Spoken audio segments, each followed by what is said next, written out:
I thought I'd talk about 4 topics. The Middle East is ablaze. Where does one start? I'll talk about Iran, about the general upheavals, about U.S. policy, or what's left of it, and Israel. To begin with Iran, one must start with Iran. Iran is the most important country, the most important topic. The centrifuges are whirring away as we speak. Now, I find this a difficult topic to address because there are very important things we don't know.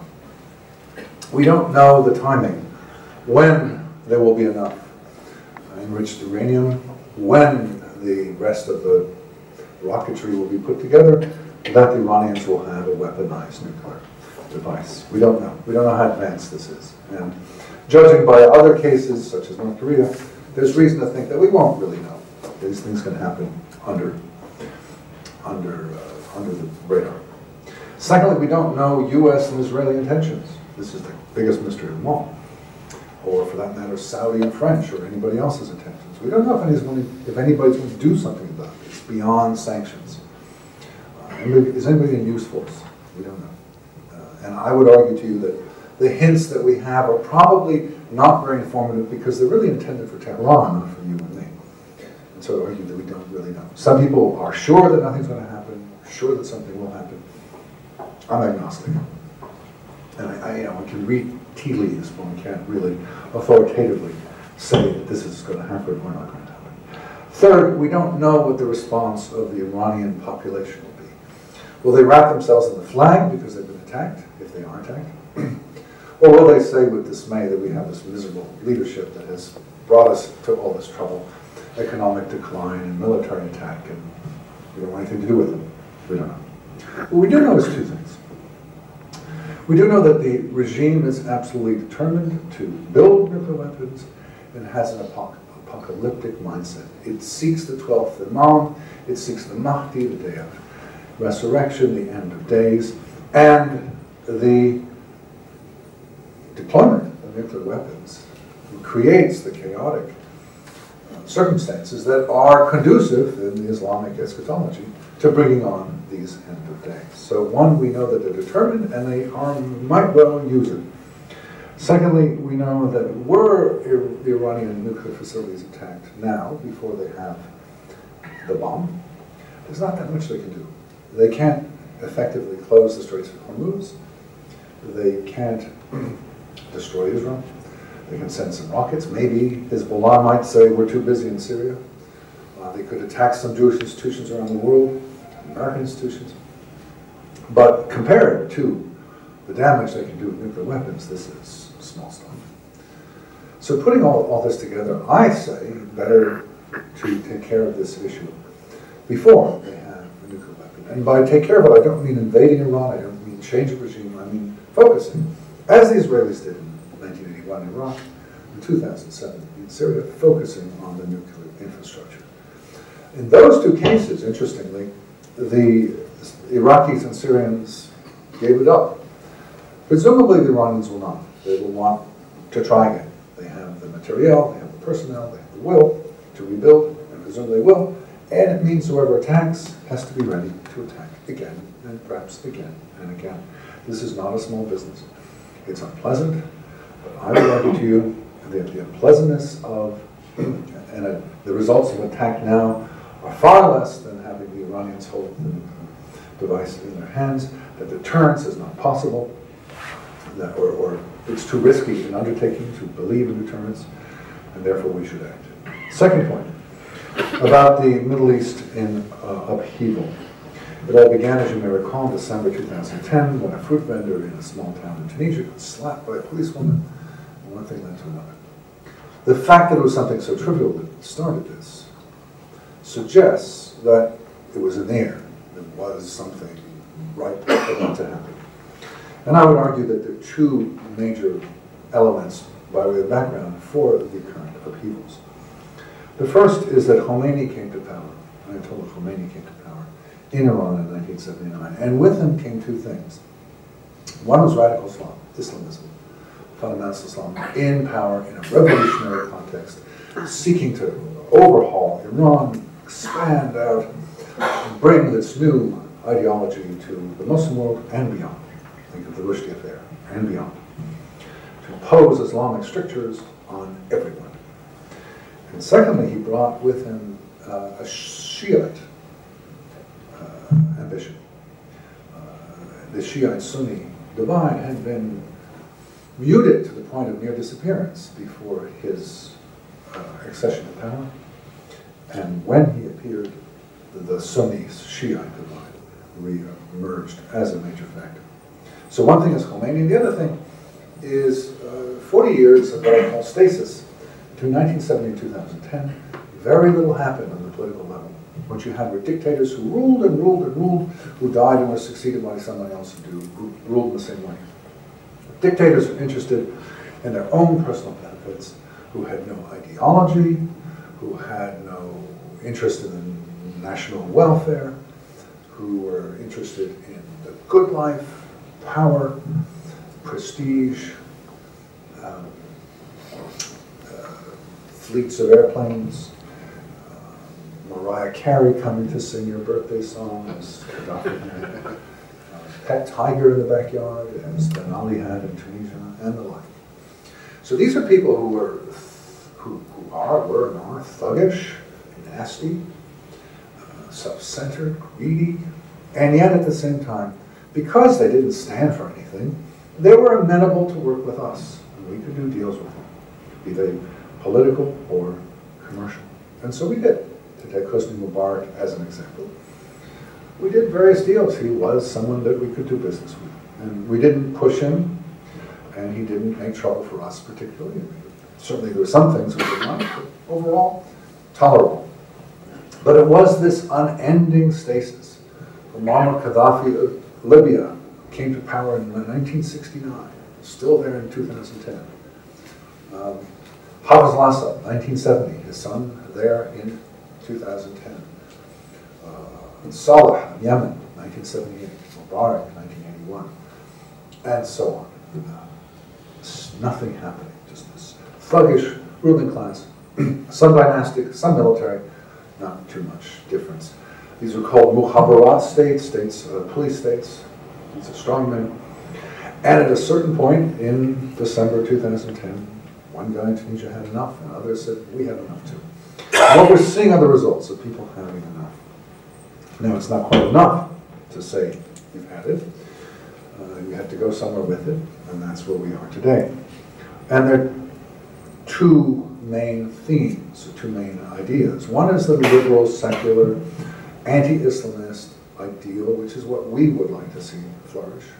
But unfortunately, those people, while they exist and are in fact numerous, are not organized and have been swept aside by the other faction, which are the Islamists.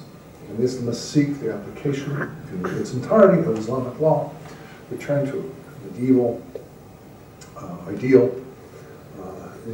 inherently, deeply anti-Western, anti-non-Muslim, anti-female, living by some abstract ideal that's never been attained.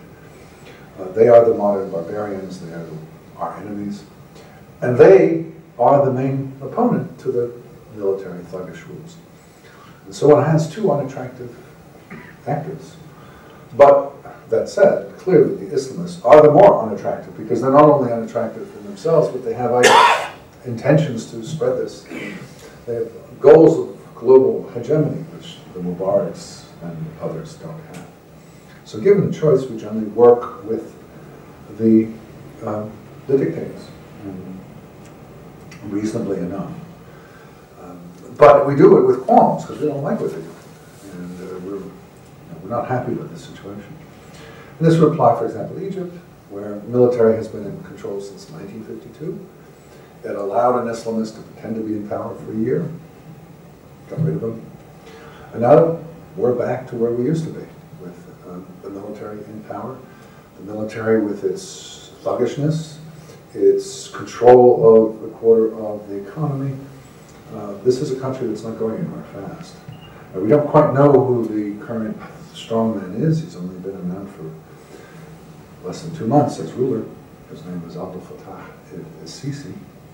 And there are opposing suggestions that he is, on the one hand, fighting the Islamists, on the other hand, he is an Islamist himself. I can't read it for you. It's very, very important who he is and where he takes the government. The other major place of action, of course, is Syria, where we have the absolutely wretched, far more awful than Mubarak or Sisi. We have the wretched Assad regime, been in power 43 years. And the most important thing to understand about that is not the ideology, which is defunct. It's a carcass of an ideology. It's purely self-interested. But the important thing here is the ethnic component. The Assads come from the Alawi religion. Alawi religion is a post-Islamic religion. It is to Islam as Christianity is to Judaism. It came out of it, but it's something different. Alawis go back a millennium. They've been quietly hiding away in northwestern Syria until the 1960s, when, as a result of various circumstances, they took over. This was a shock. This was like an untouchable becoming Maharaja, just socially absolutely unacceptable. It's like a Jew becoming Tsar of Russia, and just unacceptable. And yet there they were. And they've been at almost 50 years as rulers. And the Sunnis, the people who feel they are the natural rulers, have been repressed or contained during this time. And now they have the chance to say they don't like it.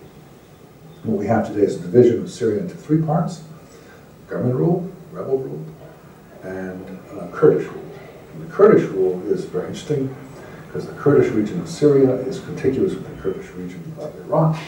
Both are in fact autonomous. One can expect the emergence of a Kurdish state, either just those two elements, maybe some part of Turkey, maybe some part of Iran.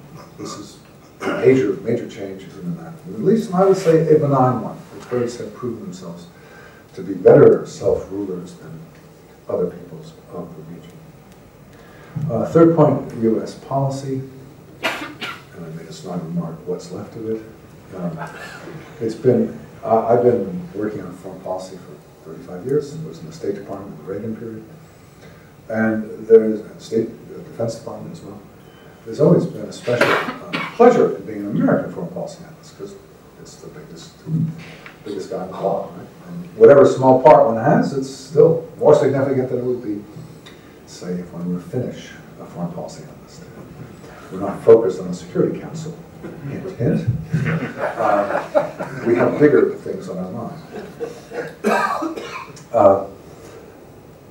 And yet now, for the first time in all these decades, there's a sense of frivolity, relevance, and incompetence that I characterize by saying, as somebody may have seen in a piece I had yesterday in the Australian, that Qatar is more important, more influential in the Middle East these days than the United States of America. Qatar has a population of 250,000 subjects. We are 314 million. Qatar knows what it wants in Syria, in Egypt, in the Arab-Israeli conflict, and elsewhere. We don't. And finally, a few words about Israel. Israel is just in such a contrast to the rest of the region. I'm not a great admirer of the political class in Israel. And I have real problems with something like the 104 murderers who've been released recently. I strongly object to this on moral grounds and political grounds. You just don't do something like this. But if one puts aside the politics, the story of Israel is really striking. This fits in with what Michaela was saying.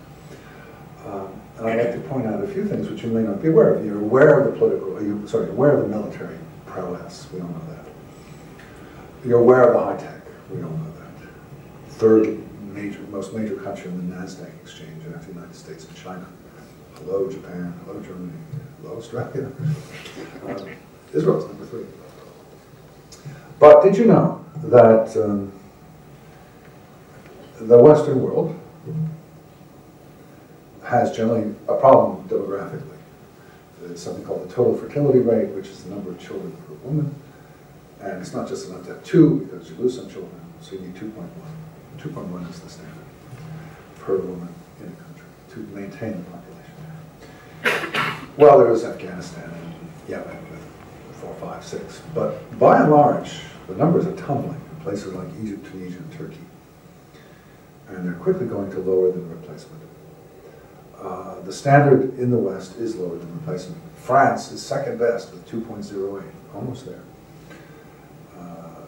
Australia is 1.77. I'd like to note that Singapore brings up the back at 0.79, catastrophic. Greece is 1.2, Germany is 1.6, and so forth. Well, I give this by way of background to understand the remarkable fact that Israel is 2.65, way above replacement, and it's not Poland, it's not Ireland, it's Israel. Now the Haredim have something to do with that, and the Arabs have something to do with that, but they themselves are not to pull up the rate that high. It is the basic standard Israeli who has done that, and this is an extremely important thing in many ways, but most of all as a sign of optimism. People have children because they expect good things in the future. And indeed, polls show that Israelis, Jewish Israelis in particular, are overwhelmingly content. Over 90% say they're happy with their lives. That's one remarkable thing. The other is economic. You Australians come in number 2 in economic growth since the recession of 2008. Thank you, Western Australia. But the United States, you have 9% growth over the last 6 years. The United States is 2.5% growth. EU is minus 0.5% growth. And Israel is 14.5%. Number way of anyone else. And complementary to that is that Israel invests more in research and development than any other country, being 4.5% of its GDP.